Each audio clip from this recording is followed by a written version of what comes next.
Let me just finish. Or would you want us to consider a situation where we don't have to split up our country into small fiefdoms of ethnic conclaves, clans, families? Because at the rate we are going, it looks like every other community wants their own county, others clans want their own constituency, there are families that want their own wards. When and where shall we stop?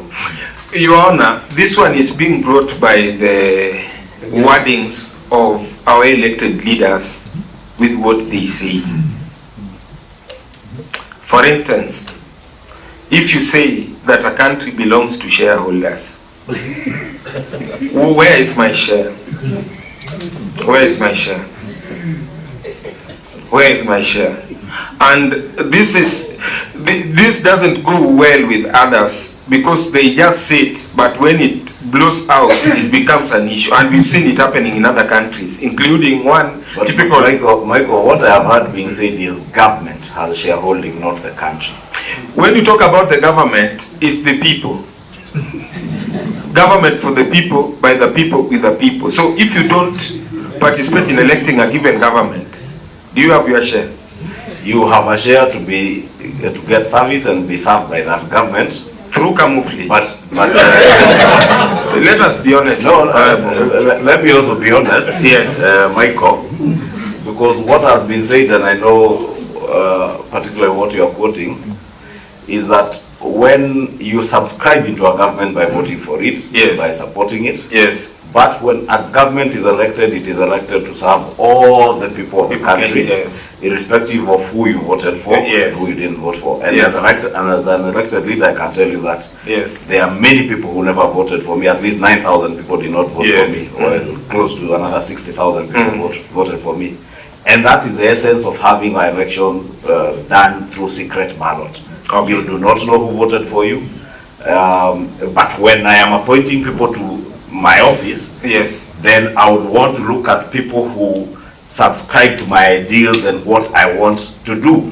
Yes. And therefore I'll not go for Michael if Michael never voted for me to serve in my office, because he may not even want to push my agenda.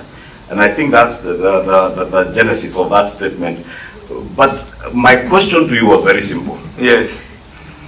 When and where do we stop dividing and cutting our country in fiefdoms based on ethnicity, based on clanism and familial ties? Because if the Kenyans want their own constituency, yes, you mentioned the Ogiets, yes, they're out here. Even El Moros. El Moros. Yes. We had the Sabouts from Transaia, yes, County.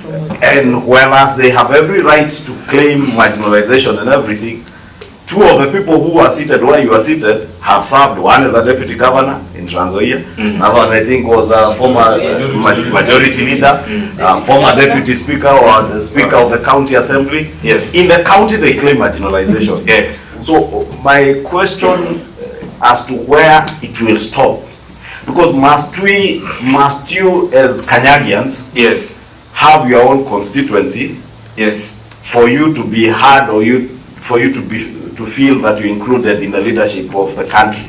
I can tell. Whereas you are included by voting through universal suffrage. And I heard what you are telling Honorable Pio. Yes. That the people may delegate the authority. Yes. Not shall delegate. Yes. With that in mind, that we are in a country where we vote through universal suffrage. And I think that's the point you are advancing, that if we vote through universal suffrage, then to impeach a president, then it has to be done through universal suffrage.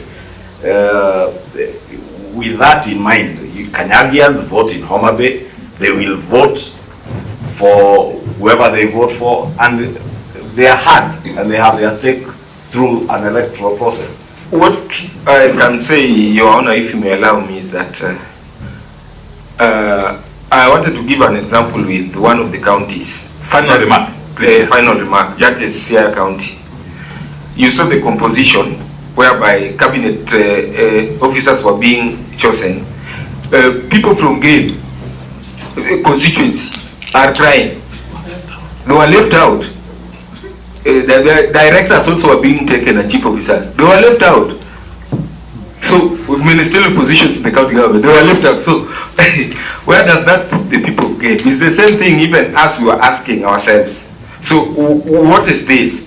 But I think from where I sit, because you participated in so many cadres and you've been sitting in most of the meetings, going out of the country, benchmarking on so many things. Leaders are problem solvers. And if issues arise, such as this, and we give out our views, the best solution is that for the National Dialogue Committee to sit and synchronize on these issues we are giving. And then they see, if we balance, on balance of probabilities, what is it that we expect? Thank you. Yes. Thank Yes. you. Last but It's last, not even a question. Catherine. I think you're cleverly evading our questions, especially what Honorable Ichungwa has asked on. A very direct and specific question. Do you want the constituency to be divided on ethnic or clanism or whatever? No, that is not the mindset. So give us a straight answer to that. That is not, let the chair address you on that. Okay, Chair, 30 seconds. The reason that's why like me, I want a sober county to be created. If you look at the constitution, it tells us every 10 years we can review boundaries. Review come with the two things. We increase or we decrease. That's my answer, Honorable Ichungwa. Okay, thank you. Thank you very much, gentlemen. We thank you, and we can now excuse you. Please travel safe. Back to Mutembei.